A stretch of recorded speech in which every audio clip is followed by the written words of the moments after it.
If you knew what your true yes was and what your true no was in all areas of your life, would you be able to choose faster and easier? What futures would those choices create? Everyone is capable of connecting to their bodies in a way to have more exuberant and joyful living now and in the future. Now, here is your host of Choosing a Different Future with Siris. Hi everyone, I'm Siris Raquel Rivas-Verdejo, and you're joining me here on Choosing a Different Future, where we talk about all these different ways that we can choose something different to create a different future for ourselves or the people that we're working with, the people in our families, those that we love and care for. And today, our topic is listening to children's bodies and energies. And I get that this is going to be a series. There's no way we can fit it all in today, but I'm going to do my best to get as much in as we can. I am a family and child coach, and so I work with families around the world virtually and sometimes in person, incorporating what they know is possible for them that they would like faster and greater results around. And it really takes looking at everyone in the family's strengths, their interests, their gifts, and also the things that are challenging to them, and seeing how it all interconnects and affects everyone in the household. So that when you look at this and you have personalized strategies and tools for each person individually and this unique family dynamic, well, then everyone can thrive instead of having it be only about one or two people in the family thriving, maybe them eclipsing their needs, eclipsing the rest. And I think we all have been seeing that on repeated occasions, and we're going to be talking about that as well today. I'm also a body and relationship coach, so I tap into my body and invite you to tap into your body, your body's awareness, the messages in a lot of different ways, so that you can actually have clear communication. You can impact how your mindset is, and that you can know exactly what's going to work for you and your body so that you can have more pleasurable and enjoyable living. And with that, in the hopes of having that, I've created a body process where with simple movements, simple words, you can activate these different energies in your body so that you can have more exuberant living here on this beautiful planet. And that body process is the living and dying body process. And all this information is on my website at empoweringlightlanguage@gmail.com. We have some really cool events coming up, including our next class called the Awakening class, where we get to learn how to give and receive the living and dying body process. People can get tasters beforehand. The class is on Saturday, June 24th, so mark your calendars. You can join us live in person in Charlotte, North Carolina, or live stream it anywhere you are in the world. And it's a 1 day class. So you get comfy, we have breaks, we get a manual, we discuss things, we get to play around. It's going to be awesome. And we have little tasters to invite you to look at these different concepts with families, with children. And this is for caregivers, for educators, for therapists, anybody who works for and cares for kids, works with, and cares for children in any way. Or if people are thinking of planning to have kids, these will start giving you some of those tools beforehand so that you can start munching on it and seeing what it could possibly look like, having your unique possibilities with your child. And so we have these monthly calls called Being a Different Possibility for Families calls. We had one about self-care last month. This month is on love languages for your family. It's going to be awesome. And we're going to be talking about not just going over the love languages, but actually how can you know which ones are required? How can you pivot from what you speak to what they need and vice versa and advocate for yourself? And what do you do when there's a difference between these different love languages and you're managing all these different pieces that are a part of running a family and being a family? And then we also have the Expansive Energies group, which is a self-care group. It's an energetic lab where we get together 2 times a month for 45 minutes for me to provide group energy work sessions, therapeutic energy work in all these different modalities. And we have a theme every month. This month is how much healthier can we be? And so we look at getting educated on your health options. We look at how our bodies are informing us about what it's asking for with our health. We awaken those energies within our body so that we're clear on what's required. And then we also get to celebrate and be happier about our health choices instead of judging ourselves for what we've chosen before or what we haven't chosen yet. And so the information on that is at empoweringlightlanguage.com/expansive energies. And the information on the monthly calls is at our events page on the same website. And if you go to Living and Dying, empoweringlightlanguage.com/living and dying, you can find out about the awakening class and our taster classes that we have. Thank you so much, everyone, for all the kind words from our past episodes. It's really, really great to hear that you're enjoying the content.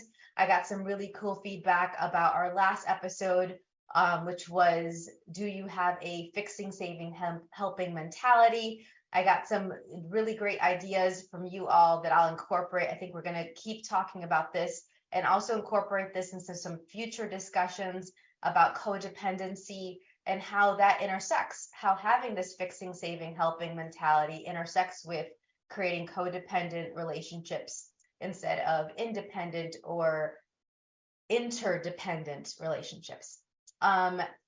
We were chatting at the end of that call, and I had another great question and idea that I didn't get to mention at the end of that call that I wanted you all to have. And that's this idea that if the person who asked about how do you balance and have that harmony with your kids, how do you empower them without going and fixing and helping them all of the time? And one of the things that I invite my parents to do more and more is twofold. One is actually look at what their lives are going to look like if you keep doing those same behaviors with them now that you're doing now. How would it look like in 5 years and in 10 years? Is it actually empowering them or is it disempowering them? Are you adding to their skill sets and their sense of confidence and independence? Or are you actually enabling them to be dependent on you or to feel not as sure when they are actually quite capable of doing whatever task that is, be it writing on their own or doing dishes and cooking or traveling and arranging events with their friends? Like, is it all on you to do those things? And how much of that can you start bit by bit handing over to them so that they feel like they can do it on their own more and more? So it's not about you either do everything for them or nothing. There's all these steps in between where you can slowly start handing things off so that they can take things on their plate, that they're at the level of what they're capable of doing, get some practice, and then keep building from there. So that's one thing, the starting to scaffold and hand things over time. And then especially for my young adults, those preteens and into teenage years, I love treating them like adults already. I talk to them like the adults. They really appreciate that. They feel like, oh, wow, this is someone that's talking to me like I'm grown, because a lot of these kids already are so grown. 11, 12, 13, they're already ready almost to move out of the house, right? Except, do they have these different skills? Are we providing them the opportunity to practice these different skills so that they can feel confident? And so one of the things that I mentioned in the conversation after we were done recording was, what if you actually talk to them like your colleagues, like your clients, if you around a task that they are doing, so that they can also start getting practice with those certain skills, depending on the skill, as if they were talking to somebody else that would be paying them for it, or that they would be needing to learn how to do if they wanted to do that as a part of their business or as a part of their life. It could be talking to them as if they're a partner, so that then when they're talking about chores and household tasks with their future partners, they're more capable, they're more sure of themselves. Okay, so that's just one other thing I wanted to add to last week's episode. If you have any other comments or questions, let me know. You can email me at empoweringlightlanguage@gmail.com. And then today's episode, it's listening to children's bodies and energies. I'm going to read a bit of a description for y'all. So, what are children's bodies trying to tell you? Children's bodies are constantly sending us messages. Everyone's bodies are constantly sending us messages, honestly. But I'm going to rein it in, try to rein it in, and talk about children's bodies in particular today. Their behavior, their words, or their lack of words can be a doorway for us to walk through to get to know their inner world. They are deeply connected and tapped into their bodies. So if we are willing to lean into our inner knowing and partner with our bodies as we engage, play, and communicate with them, we can better figure out what they require. What if it could be easier and more enjoyable than what we've ever considered before? And for those seeking a greater understanding on how to decipher the needs of their children or the children that they work with, this is going to be a really, really important discussion for you today. Because my target, my mission and vision is to have more and more people have these tools so that there are less and less kids that are having mental health issues. It's a really big thing going on right now. It has been for years and just been exacerbated in the last couple of years. I'd like for the parents, the educators, the therapists, and support staff that are working with children to have these tools and strategies so they can feel less sure, they can feel more sure and less stressed out about all of the different things that are being asked of them and that are continue to increase over time, it seems like. And so if they can have a quick hack to how to do this with a lot more ease, what would that be like? Oh my gosh, what world would that create? That's the world that I would like to live in and that I invite you to today. So this is going to be a crucial conversation for all of y'all related to that. And many people, they get confused with how to meet children's needs, what next steps to take, how to empower them without creating that dependence or codependence that we were talking about. And as you listen to the examples and the tips and the tools that I'm going to be mentioning today, you'll have a greater understanding of how to listen to kids' bodies and energies in your own unique way. There isn't a one size fits all with any aspect of our development, with any aspect of working with families. Every family is different, every individual is different, every child is different. And yet I'm going to give you some ways of doing that so that when you're communicating with yourself around these different situations and with them, you have a more clarity on what to do now and in the future, okay? So really recognize that for some of the examples I'm going to be providing, it's not going to work for you, but then some of these other ones might, okay? And so pick and choose. We're going to have a buffet of different options today and tap into your awareness of what you know about the children that you love and care for, that you're working with, and see which of these is going to work for each of them. And it might be a little bit different or a different combination depending on the child and the situation, okay? I'm also going to mention some books, some resources, some classes and things like that. So you might want to grab a notepad or like some way to take some notes today so you can jot things down. And of course, you can always come back and listen to this at any given moment so that you can be like, wait, what was it that you said about this? It's right here waiting for you. And so as you're getting comfortable and you're ready to listen to what I'm about to say, take maybe 10, 15 seconds and go ahead and share this episode with someone that you think would benefit from getting these tools and strategies. So listening to children's bodies and energies is for anyone who is in the classroom, if you're a pediatrician, you're working with kids, you're a therapist, you're a parent, you're a caregiver. I've worked a lot with parents that are foster parents, in addition to parents that are adoptive parents, and all of these really help with anyone who is really looking to have what's uniquely possible with them, with the children in their lives, okay? And also this includes, I'm just gonna throw this in here and then I'm gonna let it sit for a little bit, is it also includes your inner child. It doesn't surprise me, and yet I still love hearing about all the different ways that when I mention these tools around children that are outside of us, that are not within our bodies, like our inner children, how that seems to, when you start using these tools and tap into this awareness, you may also get some little ahas or big ahas about some of your own childhood experiences and how that's impacting how you're interacting with your children or the children that you work with today. Our childhoods can impact us in ways that can be positive, negative, can be empowering, can be disempowering. So note that as you're listening to what we're talking about today, okay? All right, we're going to take a quick first break, and we're going to jump right in after we come back from our break. You're listening to Choosing a Different Future with Siris, with myself, Siris, on the Inspired Choices Network. And when we return, we will continue to discuss listening to children's bodies and energies. We'll be right back. Most people haven't been taught how to listen and partner with their bodies in order to create lives that include clarity, pleasure, ease, and connection. Tuning in to Choosing a Different Future with Siris, you'll receive tools, inspiration, and resources on how to use your awareness of bodies and energy to your advantage. Siris is a family and child coach and therapeutic energy worker who will guide you to get clear and acknowledge what's brilliant, magical, and a gift about you.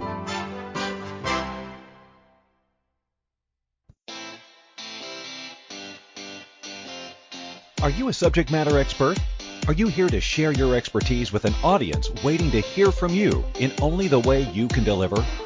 Are you ready to have your voice amplified across the airwaves? Inspired Choices Network has a global radio platform streaming to millions of people across the world. Professionally produced and supported by an accomplished team every step of the way, you can broadcast from anywhere in the world, knowing your voice matters, and we ensure it is delivered with ease and efficiency. Eager to hear your message, the world awaits. Contact us today to become an Inspired Choices Network radio host. Email becomeahost@inspiredchoicesnetwork.com.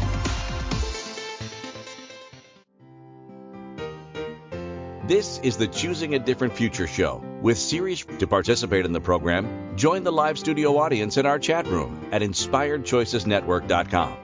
Connect with Siris through her website, empoweringlightlanguage.com. or send an email to empoweringlightlanguage@gmail.com. Now, back to the program. Welcome back, everyone. I'm Siris Raquel Rivas-Verdejo on Choosing a Different Future with Siris, and today our show topic is listening to children's bodies and energies. And when we were talking before the break, we started to talk about some of the reasons why it would be beneficial for you to listen to children's bodies and energies. Please make sure to join us on any of the over 450 platforms where you can connect with us on our show and subscribe to our show so that you're notified about all of our upcoming episodes. And you can join us in the live chat room if you go to the live chat room at inspiredchoicesnetwork.com or join us using the ICN, the Inspired Choices Network app. Our show is brought to you by True Science Activated Liquid Collagen. Liquid collagen is a different, better collagen supplement. Your body's ability to produce its own collagen decreases significantly starting in your 20s. This daily boost of collagen and exclusive botanicals activates your body's collagen production, replenishes your depleting collagen levels, and maintains those levels by reducing enzymes that break down collagen. It also helps protect against the damaging effects of oxidative stress caused by free radicals. The proprietary ingredients with this delicious blend, it tastes kind of like apple juice, it's really yummy, has been clinically shown to deliver visible support to skin health and hydration in 8 weeks or less. Your skin looks smoother, softer, and more even with improved elasticity. With more youthful looking skin, you'll glow with true confidence. You get results that you can see and feel. And to get $10 off of your first order and to get access to verified before and after photos, email us at empoweringlightlanguage@gmail.com with subject line liquid collagen. And you can go to sirisrivas.lifevantage.com to explore liquid collagen and all the other anti-aging products that are completely natural and holistic, plant-based products. Thank you so much to Activated Liquid Collagen. All right. Before we go into some of these tools, I'd like to also talk a little bit about where I'm coming from with some of the things that I'm going to mention to you. So I've been working with kids since I was 11 years old, started with babysitting and then moved into doing different therapy in homes. And then I moved into working in crisis lines in the Fox Valley, Illinois crisis line and information referral line. And so I was already 15, 16 doing that and talking to different people about their kids, about their families, about their health. And that informed me to look into some different areas when I was looking at what to major in college. And I chose to do speech and language pathology. And when I went into grad school, I got my master's in both speech language pathology and learning disabilities. There's a lot of intersect between how we communicate and how we learn. It affects not just academics, but how we learn new skills in any area of our life. And so over time, I started playing around with different settings and working with kids and families in so many different ways. I've worked with them in schools, in the classroom, in small group therapy sessions. I would do one-on-one private therapy sessions. I would work with kids and families and educators in daycares, in clinics. And then I worked about 5-6 years directly in homes doing early intervention, which is the services for birth to 3-year-olds. Some of my favorite time in my career, because I got to directly work with families and with the parents and caregivers that are going to be the lifelong advocates for these kids. And so now I continue to work in all of these different settings virtually. And what's interesting is when you actually tap into your body and the bodies of other people, not taking on their stuff, just being aware of this information, then distance, physical distance becomes way less of a hindrance than what a lot of people have concluded to be. So I rarely find it to be problematic or more challenging to see kids virtually than if I was right in front of them, because I treat the whole setup, the whole situation as if they're right in front of me. And I also empower the adults that are on the other side with those kids to cue them, to support them, to do the things that I am inviting them to do and that I'm modeling, so that when they leave that session, it's not just, oh, that 45 minutes or an hour, and then that's all they get that whole week. That adult has the tools to then do that multiple times throughout the week on their own. That creates way, way greater results and faster results too.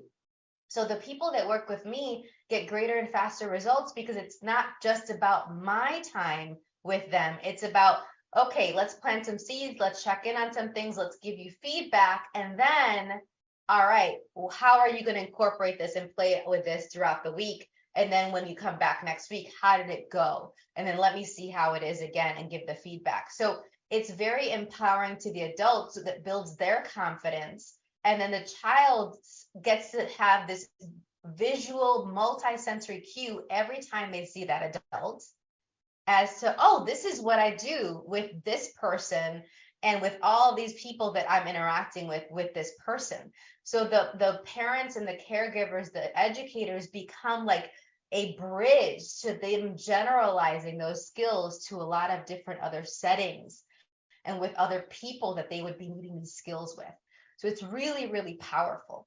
And if you're not actively involved in any of the therapies and education that your child is currently receiving, I definitely recommend you asking more questions and seeing how you can be more involved and how you can incorporate things into those day-to-day family routines that doesn't seem like it's a separate clunky thing, but it's actually this very natural thing that just involves a couple of tweaks so that your child can actually progress faster, if that's what you would like. And I suspect that it is, because you love your child and you want them to have the best possible time and progress in therapies, in education, and in their life. These are all connected, okay? The other thing too is I've worked with families from birth through people that are young adulthoods into adults.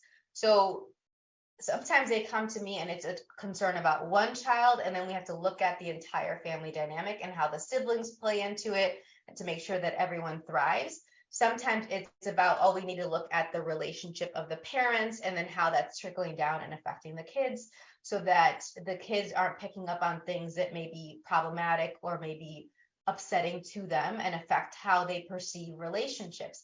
It all works together. The other thing that's really, really key is that this is going to be for parents, for caregivers, for educators, for support staff. So if you know of anybody that you'd like them to have these tools so that they can interact with your kid better, share this episode with them as well, or share my website with them, because it's really important for the people who are educating your kids and for the people who are working with them to increase their skill sets, from physical therapists, occupational therapists, social workers, the whole special ed team, if they have a special ed team, the teacher, all of that, for them to be on the same page, to have everyone be united in how they're empowering and supporting the skills of their child. And if you feel like the people that are working with your child are not really getting the gift that they don't really see them in totality, then I invite you to have a consultation with me so that we can look at how to maybe advocate for your child's needs in a different way, or look at some other options. Okay. And then I also love doing guest lecturing at different universities and colleges, because it's really important for us to enable future clinicians and future educators with the tools that will help them be able to make quicker decisions with confidence to get greater and faster results. More and more, as educators and as therapists and as clinicians, we're adding more and more to our plate. School districts, the state is adding more to our requirements. Our governing bodies are asking us to do more and more. And so the need for us to make quicker decisions that are actually going to be very effective is all the more essential now, more than ever before. Okay. So that's really, really cool that I get to empower future generations of clinicians. And I love mentoring and supervising other clinicians in these skills. And so communication is going to be really important with the staff and the therapists that are working with your kids, and this isn't just for parents, but I definitely want parents to have these tools as well. So some of the things that are required for you to be able to listen and receive the messages from a child's body and from their energy. One is awareness. The first thing is awareness, for you to be willing to be aggressively present and so aware that all the information that's coming in, you welcome it in to your processing, to how you can navigate it and take it in, knowing what's actually true and what's not true, knowing what's actually a yes for you and your child and your family, and what's a no for you as a parent and a caregiver, your child or your family. And how do we do that? Well, we've talked about how to get the yes and no in a couple different ways in past episodes. I talk about it in the Exuberantly You in Relationships. Now it's available in the self-paced course. So you can check out the self-paced course section of my website and explore that. I think it's empoweringlightlanguage.com/self-paced courses. But one of the things that I'm going to mention today with that is really softening and taking a moment to sit with your body and sit with the energy of your child. It can start at infancy. When my goddaughter was born, I visited her and her family in Texas, in San Antonio. And I was holding her, and the parents were obviously already sleep deprived and tired. It was a very rough delivery. And so I was being there with them, and I showed them how to get the yes and no with the baby.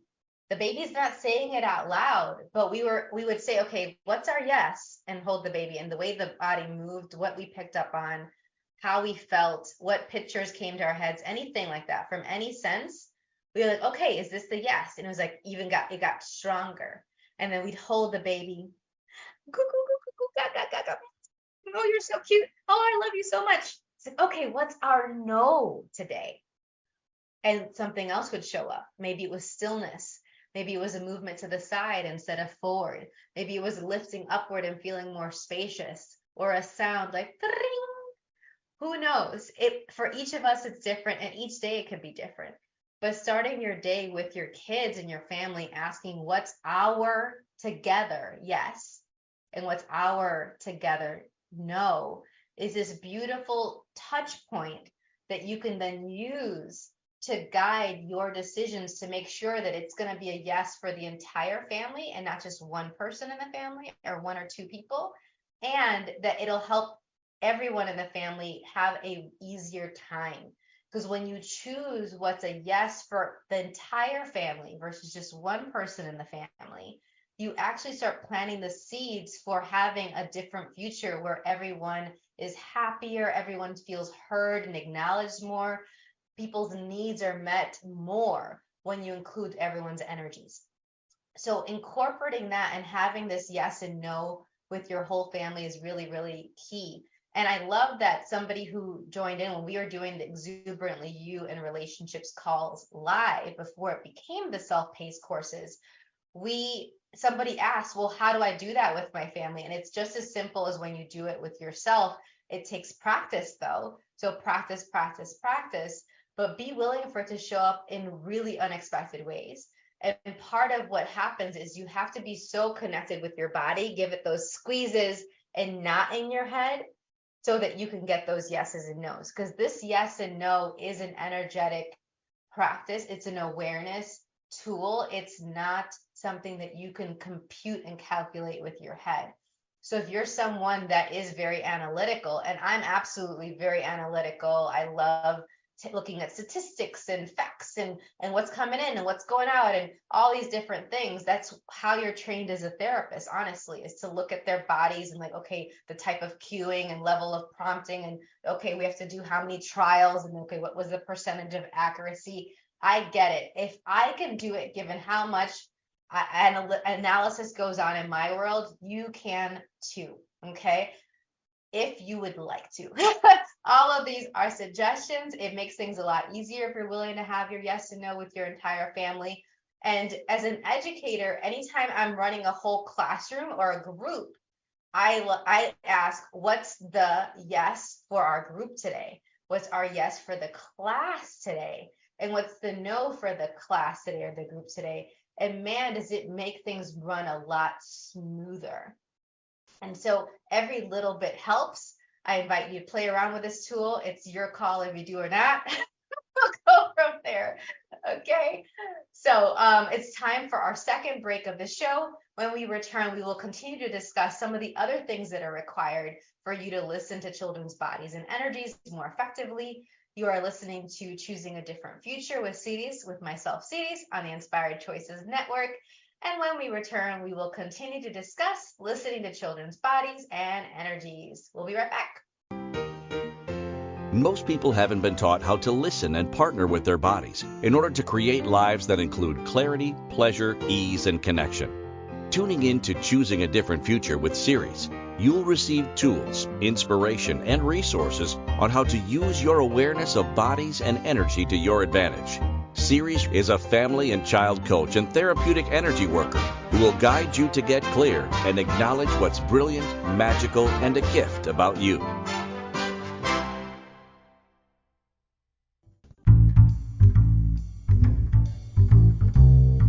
How wonderful would it be to carry your favorite Inspired Choices Network host with you throughout your day? Well, now you can. Inspired Choices Network now has its very own mobile app. Our free app offers live streaming shows, along with thousands of podcasts and TV episodes. Our shows cover a wide variety of topics. Whether you're waking up with us, carrying us through the day, and taking us to bed with you, we're always here for you to enjoy. We're easy to find. Just search for Inspired Choices Network in the Apple App Store or Google Play Store. This is the Choosing a Different Future show with Siris. To participate in the program, join the live studio audience in our chat room at inspiredchoicesnetwork.com. Connect with Siris through her website, empoweringlightlanguage.com, or send an email to empoweringlightlanguage@gmail.com. Now, back to the program.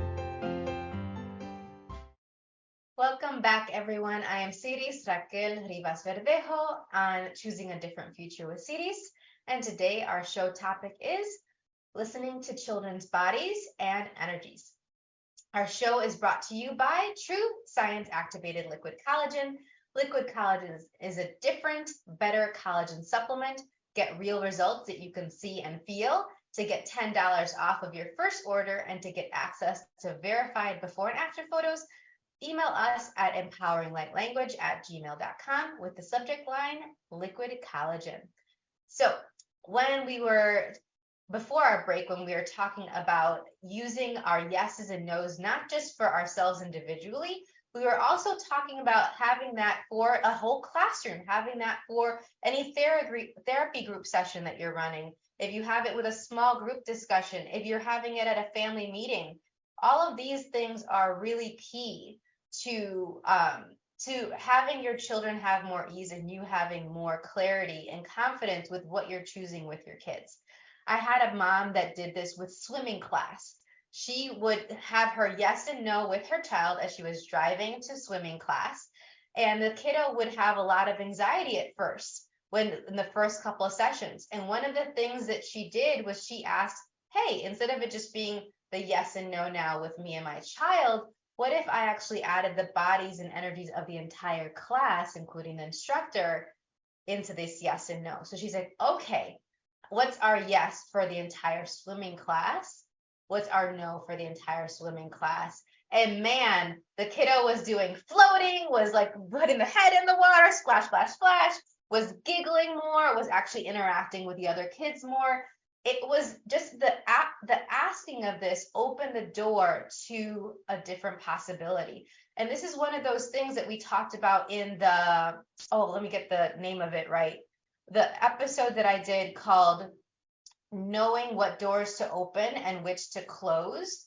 We talk about that. There are choices that we choose at any given moment that can either open a door or close. And closing a door isn't necessarily a bad thing, especially if it's closing a door that's something that isn't working anymore, is problematic, or is disempowering in some way. And so this mom, by her choosing to have a yes and no with her child, and then with that, she was like, there's something else required here. What's going on? Oh, she was like, oh, should we have the yes and no with the swimming class? She got the yes, she chose it, and then she was able to then let the teacher know what the child needed more effectively, or the child with their body was also able to be that yes more because the mom turned on that channel, put on that signal and beacon so that it was a lot clearer and louder for everyone in the class. And this is an energetic thing. This isn't like alarm bells going off like in the classroom, right? So this can be often very subtle and like a whisper and not quite loud unless we're ignoring it and it's something that's super, super important. Then it can become a little bit louder and more intense, which is also not necessarily a problem. So having that level of presence as a parent is super, super important, where you're willing to really sit and be with your kids, even if it doesn't take a long time. It takes like 30 seconds, maybe a minute max, to get these yeses and nos, especially with practice and consistency, for you to have this with your child and then have those tools to then empower the other adults in that child's life. It's great if there's 2 parents or more involved, for every parent, everyone who's interacting with a child, to have this tool. I love it when grandparents are involved. I've had it where aunts and uncles have this tool and they use it for themselves and they use it for their families. And then when their families come together, like the aunt and uncle come and visit my parents and families' households, when there's melding of families, this is also really key. Think about the implications for this for play dates. Think about this for the implications for a playground situation. All right. It's such a simple thing that can be used in so many different ways, and it's really, really helpful. So have that, play around with it. Let me know how it feels like to you. I love hearing different examples of how your yeses and nos can show up. Okay. So another tool I love, a book I love that talks about presence and consciousness and awareness for parents, is called Conscious Parents, Conscious Kids. It's a great book. It's really very easy to read because it's all full of parents who've sent in different examples and stories of how them having more consciousness and awareness has been such a gift to their children and to their families. So through these stories, you get to see how all these different ways that consciousness and presence can be such a beautiful contribution to your children thriving. And so it's a very short book too. It's not very long. And I believe it's also available in like e-readers and Kindles. I read it as a concrete book, and I love having that. And I'll after the next break, I'll try to grab my copy of it so you can see the book cover. It's super cute. Hopefully I can find it quickly. The other thing that it makes me think of is the episode I did called "When Their Behavior Doesn't Match What You Know," because part of what's required to pick up on the bodies and energies of kids is to be curious and to ask questions without a hidden agenda. So that again is your awareness of yourself, your inner motivations, your inner dialogue, and also for you to be curious without expecting or projecting things to show up a certain way. People surprise me every day, all day long.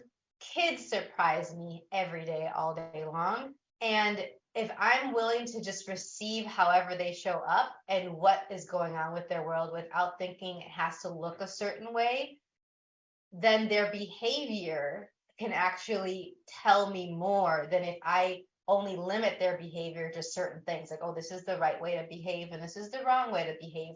This is what's appropriate. This is what's not appropriate. And when we go and move out of these polarities and these dichotomies where we just one or the other, and there's so much in the gray, there's so much nuance that is really essential and really a part of living on this planet for anyone, well, we get to actually receive more information from kids' bodies and energies. So what are they doing with their bodies that may be a signal to us of something that they need? When a kid is squiggly, I'm not like, oh, you need to be still, you can't move, that's not appropriate, or that it's wrong for you to do that. I'm like, if they're squiggly and their body's moving, what else can I adapt? What else is required? Is it that they need a movement break? Is it that their seat's really hard or too soft and it's not giving them the proper postural support for them to have the tension that they need? Is it that they need something in their hands? Like now I love how people are allowing kids to have fidgets when it's not a distraction from them following directions and from them doing what they need to do throughout their day. While before 10, 20 years ago, when I was starting my career, that would never have been allowed because it was the things that were right and appropriate for kids to have and the things that were wrong. And they weren't really looking outside of the box of like, hey, what if this is actually going to facilitate their greater attention, they're engaging in the discussion more, them being able to participate more actively in group discussion or demonstrate what they know. If it allows the kids to demonstrate what they know more and to access the curriculum and the information better, why not? Why not? And so, and I really am asking because there's a lot of people that are still digging in their heels about, oh, it's not okay for this child to have this versus this other child. Well, that's the case beyond accommodations and modifications in an individualized education plan. That's beyond the case for kids where they have different things. Like some kids have parents that are both in their household, and some kids have grandparents or one parent that are in the household, or they have an aunt that's raising them. Yes, that should be that all the kids have both parents, but it's not the case. So it's the same in the classroom. Some kids need different things, and it's not about fairness. It's about what's going to work so that everyone in the classroom can thrive. And I learned this directly with my own childhood and upbringing. And my mom and my dad, they were teachers. And I got to see how they did differentiated instruction before differentiated instruction was the it phrase in education. They knew that they couldn't do the same thing with each student and expect all of them to move forward. Each child needed something different. And so they were willing to look at how this child learns, how this child processes information, and how they express themselves. And at any of those levels, input, processing, and output, at any of those levels, they were willing to make tweaks and adjustments so that the child felt supported and they could have more success in their classroom. And then they did that with us as kids, because as much as we were raised by the same two parents, we're very different, 3 individuals, me and my siblings, and each of us needed different things. And so it wouldn't have been honoring of us if they try to do the same thing with each of us. And yeah, sometimes we'd be like, oh, that's not fair, right? It's like, yep, life is not fair. And this is what this person needs right now. And then we'll look at what you need at this time, and communicating about that and letting them know that it's not about fairness from an early age, because some kids will start grabbing on that and go into using that to manipulate, using that to get their way when it's not actually required, using that to go into a victim mentality. And I've seen that start at a really young age, as early as like, I think 5 years old was the 4 or 5 years olds. I'm already hearing them start playing the victim and start talking to themselves in a way that is actually cutting themselves at the knees, like where they're actually not acknowledging their gifts and what's possible for them and what their classmates need or what their siblings need. Having those candid conversations about everybody needs something different, or each person's body needs something different, each person's gifts and talents need different types of nurturing to water all those different plants. So starting those conversations early on can be very, very helpful for all kids, and definitely for young adults and into adulthood. I love starting those conversations as early as possible, and for them to start learning how to get that yes and no for themselves. I practice this with kiddos. I mean, I'm already doing it when they're infants, right? I'm holding them like this, and right in front of me, and I have my face in their face, right? And I'm smelling that yummy baby smell. Oh, they got to bottle that stuff, right? And I'm already, as I'm having these conversations with them, either in my head or out loud, I'm already practicing this tool that will hopefully be a part of their lives, the rest of their lives, so that they can know what's true for them. What's yes is what's going to work for you, and what's no is what's not going to work for you. So can you imagine if more and more people on the planet knew very clearly, oh, this is what's going to work for me, this is what's not going to work for me, more and more. I would love that. Would you like that? And then if you would like that, start practicing it with yourself and practicing it with the kids. I have done this with whole classrooms where I check in with the whole classroom, and each kid says, my yes is this today, teacher. My no is this today, teacher. I'm like, okay, great, honey. They feel so like confident. They feel proud of themselves, that they know themselves and their bodies so well. I think that's a really beautiful thing. So it's time for our next break. When we return, we will continue to discuss some other things that are required so that you can listen to children's bodies and energies more effectively. And so you're listening to Choosing a Different Future with Siris, with myself, Siris, on the Inspired Choices Network. And when we return, we will continue to discuss our topic for today, listening to children's bodies and energies. We'll be right back. Most people haven't been taught how to listen and partner with their bodies in order to create lives that include clarity, pleasure, ease, and connection. Tuning in to Choosing a Different Future with Siris, you'll receive tools, inspiration, and resources on how to use your awareness of bodies and energy to your advantage. Siris is a family and child coach and therapeutic energy worker who will guide you to get clear and acknowledge what's brilliant, magical, and a gift about you.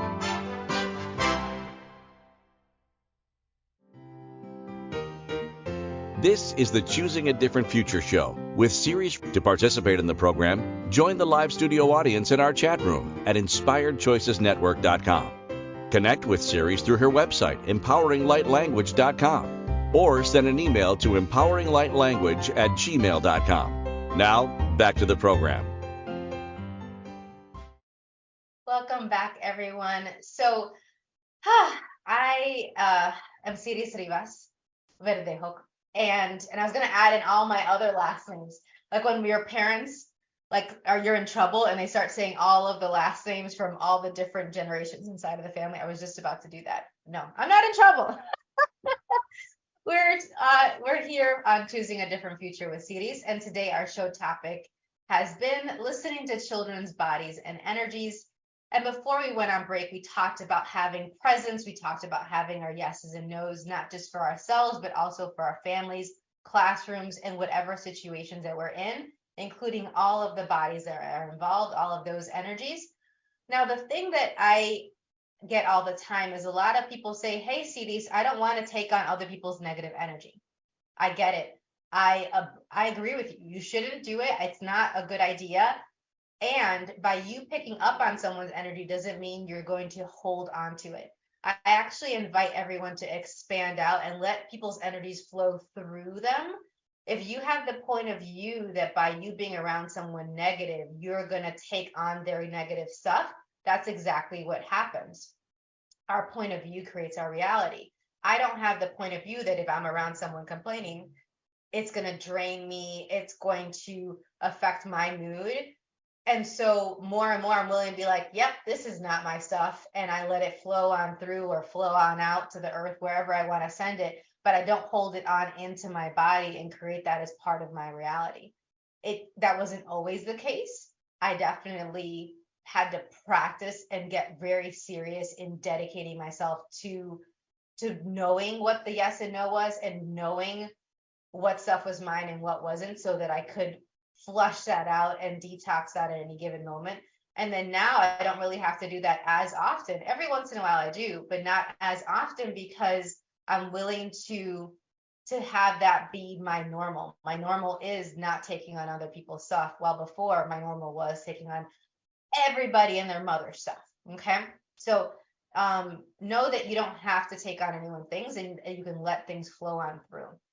One other thing that I'd like to mention when we're talking about curiosity before the break is when we're asking questions for information, for awareness, and not to get a particular answer, because the idea is for you to keep flowing with your energy and your awareness and have more information that keeps coming in that's going to make things faster and easier. But if you think, oh, I asked the question, I got this piece of information, I'm done, then you're closing the door when there's more things banging on the other side of that door that could actually provide you with additional help and support and clarity. Okay, so it's not a one and done, especially if you're getting awareness about something that's working for you. Keep that door open and close the door to the things that are not working for you. I don't want us to forget to mention that next week we're going to be with Megan Adair as my special guest, and the topic is flirting with the universe. I'm going to read the description for next week's call. What if you lived your life as an adventure of flirting with the universe? Are you willing to acknowledge the freedom of everyday living, where you can truly choose how you experience your life, the world, other people, everything? Would you be willing to step into a game with the universe? Life is so serious, I know, but how much fun is that? Aren't we here to have fun? Yes! Joy, play, adventure, fun. These are all vital and essential components of life. That's what Megan calls flirting with the universe. And so in this next episode, Megan Adair, a wizard of magnitude, will flirt, tease, and invite us all to live our lives from a space of question, humor, and hope. And with me as well, hopefully I'll be there, right? So we can uncover what's truly possible for us, our bodies, and our universe. Want to come play with us? I hope so. I hope so. So check out Megan's website too between now and then. Megan, MEGAN Adair.com. She's amazing. We're going to have a great discussion. She's not only a wizard of magnitude, her aim is to show us that there's so much more available to living on this planet and to life. And it'll complement what we're talking about today really, really well, because she also works with families and with kids about how to flirt. Kids are the biggest flirts. I freaking love it. And so playing with those energies for ourselves as adults can be really, really fun and a source of de-stressing, of relaxation, and we can use it to change anything we specifically would like to have different in our lives. Okay, So join me and Megan Adair next week. Thank you so much for joining me today in our discussion of living and dying, of listening to children's bodies and energy. Thank you for listening to the Choosing a Different Future show. Series returns Fridays at 10 a.m. Eastern, 9 a.m. Central, 8 a.m. Mountain, and 7 a.m. Pacific on InspiredChoicesNetwork.com. Until then, keep choosing what will work for you and your body, your own unique way honoring what will work for you.